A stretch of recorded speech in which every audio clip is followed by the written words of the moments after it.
Bill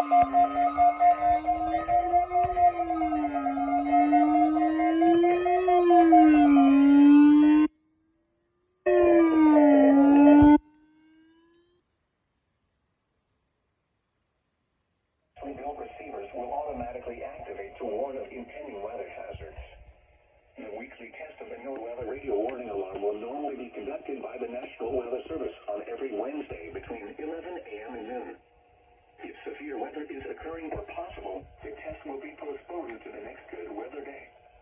The warning alarm is activated for weather warnings and selected watches, hazards, and special non-weather events that affect the following counties: San Luis Obispo, Santa Barbara, Ventura, and Los Angeles counties and adjacent coastal waters.